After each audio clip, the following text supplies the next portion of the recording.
কি সবে ক্লাস 11-এর দ্বিতীয় সেমিস্টারের পরীক্ষা পর্ব শেষ করে ফেলেছো?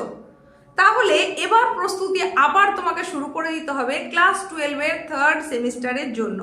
হ্যাঁ, ক্লাস 11টা তুমি যেভাবে কমপ্লিট করেছো সেটার সঙ্গে কিন্তু ক্লাস 12টা একেবারেই তুলনীয় নয়। খুব ভালো করে এই জায়গাটা বুঝে নাও। তোমার ক্লাস 11-এর ফার্স্ট সেমিস্টার এবং সেকেন্ড সেমিস্টার পরীক্ষা তুমি যে প্রিপারেশনের সঙ্গে দিয়েছো সেটার সঙ্গে ক্লাস 12-এর থার্ড সেমিস্টার এবং ফোর্থ সেমিস্টার কিন্তু সম্পূর্ণ আলাদা হতে চলেছে। কেন বলছি এবং কিভাবে তার জন্য তোমাকে প্রিপারেশন নিতে হবে, আর থাম্বনেল দেখে আকর্ষিত হয়ে যদি তুমি এসে থাকো তাহলে তুমি এখান থেকে ঠিক কি কি জানতে পারবে সবটাই জানিয়ে দেবো। আর এই সমস্ত কিছুর সঙ্গেই আমি হাজির হয়ে গেলাম তোমাদেরই SP ma'am. SP ma'am class education চ্যানেলে প্রথমেই তোমাদের জানাই স্বাগত।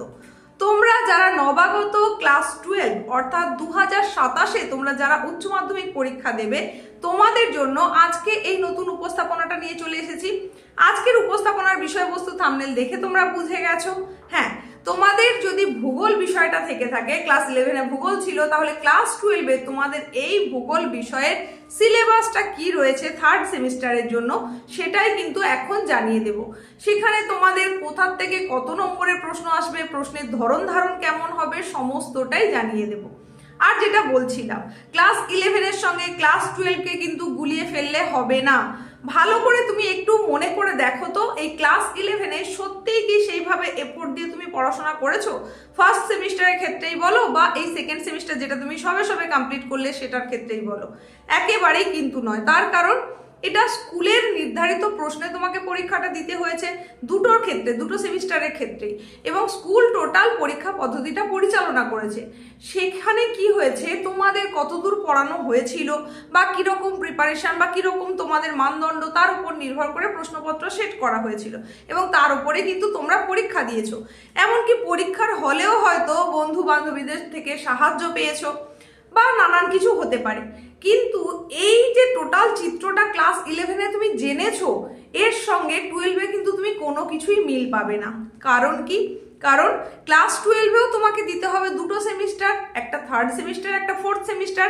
এই দুটো সেমিস্টারের প্রশ্নপত্রই কিন্তু আসবে উচ্চ মাধ্যমিক শিক্ষা সংসদের তরফ থেকে। শুধু তাই নয়, দুটো বিষয়ের পরীক্ষাও কিন্তু তোমাকে দিতে হবে একদম উচ্চ মাধ্যমিক শিক্ষা সংসদের নির্দেশ অনুযায়ী নির্দিষ্ট সময়, এবং এই পরীক্ষাটা তোমাকে দিতে হবে অন্য একটা জায়গায়, তোমার নিজের স্কুলে নয়, অন্য জায়গায় তোমার এই পরীক্ষার সেন্টার পড়বে।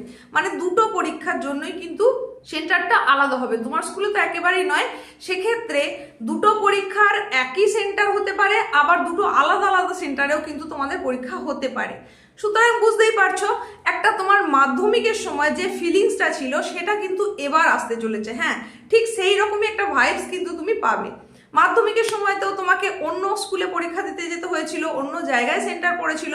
উচ্চ মাধ্যমিকের ক্ষেত্রে এই ক্লাস 12 এসেও কিন্তু তোমার দুটো সেমিস্টারের পরীক্ষা দিতে হবে অন্য স্কুলে গিয়ে।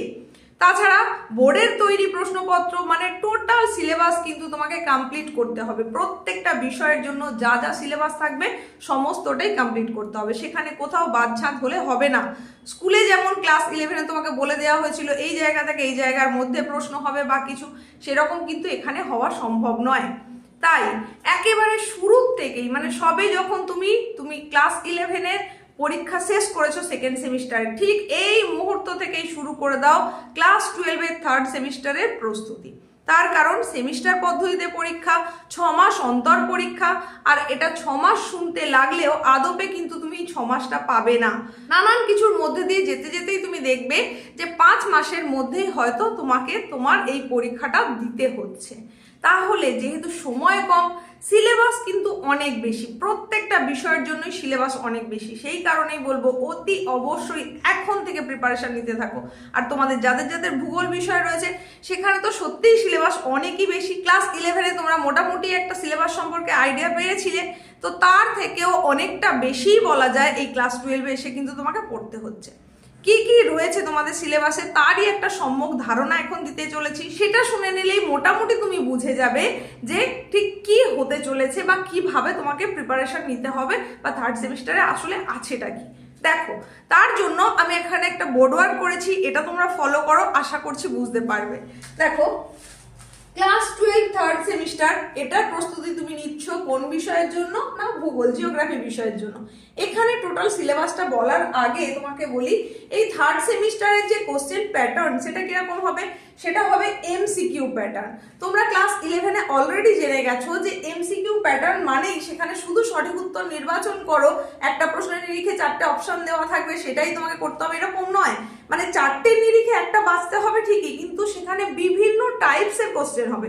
সেখানে শূন্যস্থানও থাকবে, বাম ডান মেলানোও থাকবে, সঠিক উত্তর নির্বাচনও থাকবে, বিবৃতি এবং ব্যাখ্যামূলক প্রশ্নও থাকবে, তারই সঙ্গে সঙ্গে কিন্তু ডায়াগ্রাম বেস কোশ্চেন থাকবে, সেখানে নানান কিছু কিন্তু থাকবে।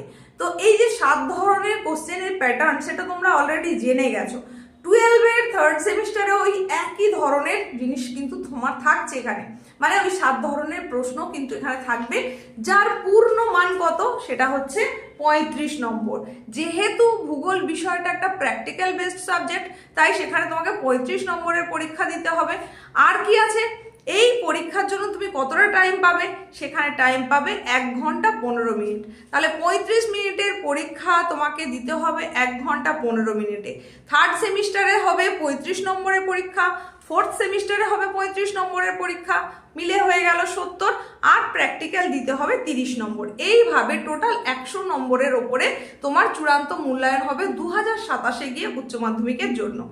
কিন্তু সেখানে তোমাদের একটু বলে রাখি, এই জায়গায় পাস পার্সেন্টেজ অফ মার্কস যেটা, সেটা কিন্তু হবে 30%। মানে এই 35-এর মধ্যে 30% পেলে তবে তুমি থার্ড সেমিস্টার কমপ্লিট করে ফোর্থ সেমিস্টারে বসতে পারছো। তা না হলে ফোর্থ সেমিস্টারে বসতে পারবে ঠিকই, কিন্তু থার্ড সেমিস্টারে সাপ্লিমেন্টারি দিতে হবে, মানে আবারও তোমাকে এটার উপরে পরীক্ষা দিতে হবে। তখন গিয়ে তোমার কি পড়ে যাবে? ফোর্থ সেমিস্টারের পরীক্ষাও দিতে হবে, তার সঙ্গে সঙ্গে থার্ড সেমিস্টারের আবার পরীক্ষা দিতে হবে। সুতরাং তোমাকে এই প্রিপারেশনটা এখন থেকেই এমনভাবে নিতে হবে যেন সাপ্লিমেন্টারির কোনো কথা ওঠার অবকাশই না পায়।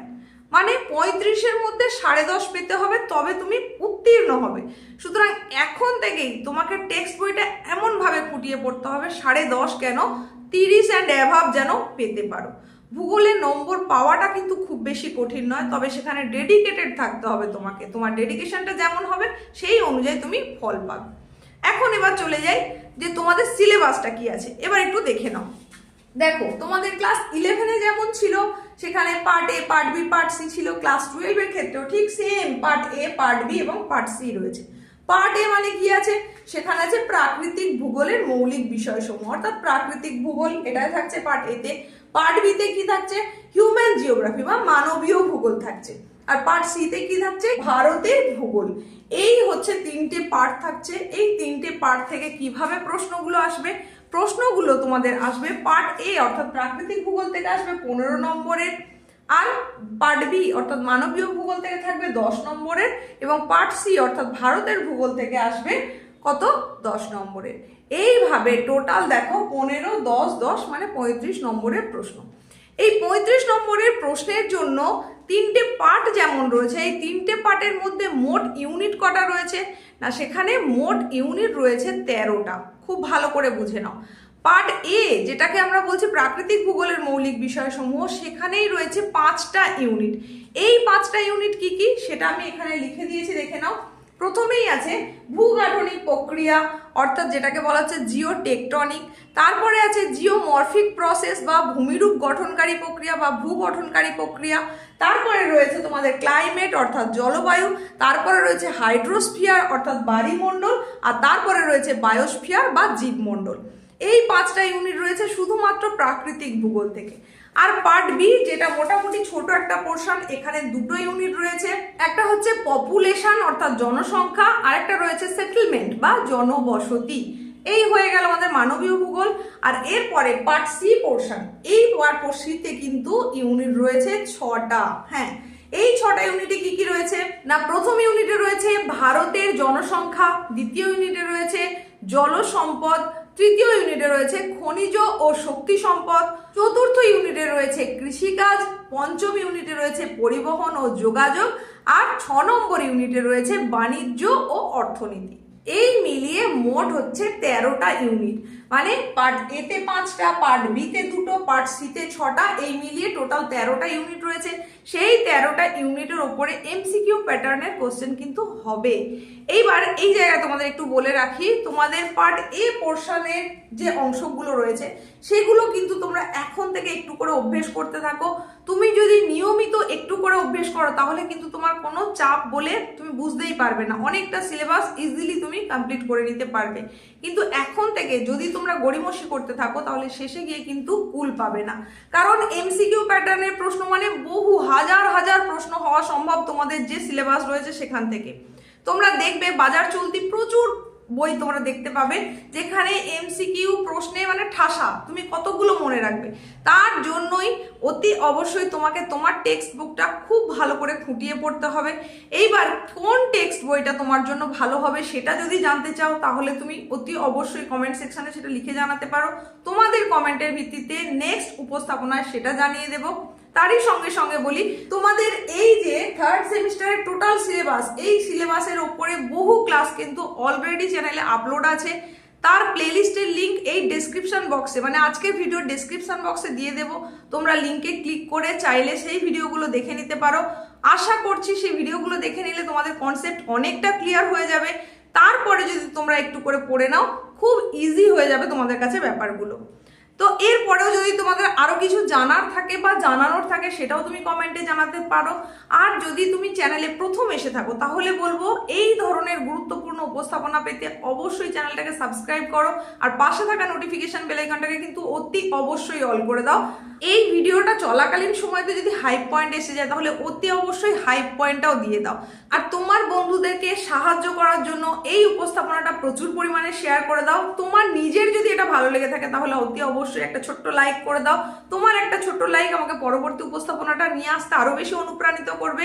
তো নেক্সট উপস্থাপনায় তাহলে তোমাদেরকে আমি সেই বইগুলো দেখিয়ে দিতে পারবো যে কোনটা তোমাদের জন্য ভালো হবে ক্লাস 12-এর, সেটা তোমরা যদি চাও অতি অবশ্যই কমেন্টে জানাতে পারো। আর তারই সঙ্গে সঙ্গে তোমাদের জানিয়ে দিই, এই যে তোমাদের ক্লাস 12-এর থার্ড সেমিস্টারের সিলেবাস, সেই সিলেবাসের প্রত্যেকটা ইউনিট ধরে ধরে মানে প্রত্যেক অধ্যায় ধরে ধরে এমসিকিউ এর নানান ক্লাসও কিন্তু করানো আছে। তোমরা চ্যানেল ভিজিট করে অতি অবশ্যই দেখে নেবে, প্লেলিস্ট চেক করবে, সেখানে অতি অবশ্যই পেয়ে যাবে প্রত্যেকটা ক্লাস। সেগুলো কিন্তু বারবার বলছি এখন থেকে রপ্ত করো, তাহলে তুমি বোর্ড এক্সামে অতি অবশ্যই একটা ভালো রেজাল্ট করতে পারবে। প্রত্যেকের সুস্থতা কামনা করে আজকের মতো এখানেই শেষ করছি। দেখা হচ্ছে খুব তাড়াতাড়ি নতুন কোনো উপস্থাপনায়।